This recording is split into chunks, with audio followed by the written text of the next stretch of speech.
Hi friends, இன்றைக்கி உடச்சக்கடலை சட்னி எப்படி சொல்லலாம்னு பார்க்கலாங்க. அதுக்கு பார்த்திங்கன்னா அடுப்பில் ஒரு பேன் வச்சுட்டு ஒரு 4 பச்சை மிளகா, 4 காஞ்ச மிளகாய், ஒரு வெங்காயம் இது எல்லாமே போட்டு நல்லா எண்ணெய் ஊற்றி சூப்பராக வதக்கிக்கலாங்க. நல்லா வாசனை வர அளவுக்கு வதக்கிக்கலாம். ஒரு தக்காளியும் கட் பண்ணி போட்டிருந்தேன்.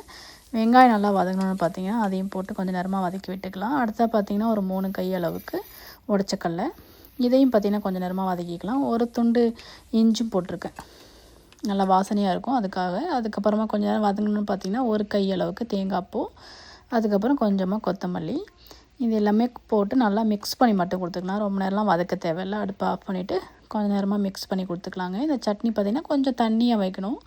தண்ணியாக வச்சு சாப்பிட்டா சூப்பராக இருக்கும். ஆப்பம், அப்புறம் இட்லி, தோசை, கல் தோசை இது எல்லாத்துக்குமே சூப்பராக இருக்குங்க. எங்கள் வீட்டில் எங்கள் அம்மா செய்வாங்க, செம்ம டேஸ்ட்டாக இருக்கும். இப்போ பார்த்திங்கன்னா ஆறிடுச்சு. இதில் கொஞ்சமாக உப்பு போட்டு நல்லா நைஸாக அரைச்சிட்டு வந்துடலாம். அடுத்து நான் சைட்லேயே தாளிப்பும் ரெடி பண்ணிட்டேங்க. கடுகு, உளுந்து, அப்புறம் கருவேப்பிலை இதெல்லாமே போட்டு தாளிச்சாச்சு. நல்லா மிக்ஸ் பண்ணி கொடுத்துக்கலாம். நான் கொஞ்சம் இன்றைக்கி கெட்டியாக தான் கலக்கியிருக்கேன். தண்ணியாக கலக்கி சாப்பிட்டிங்கன்னா செம்ம டேஸ்ட்டாக இருக்கும்.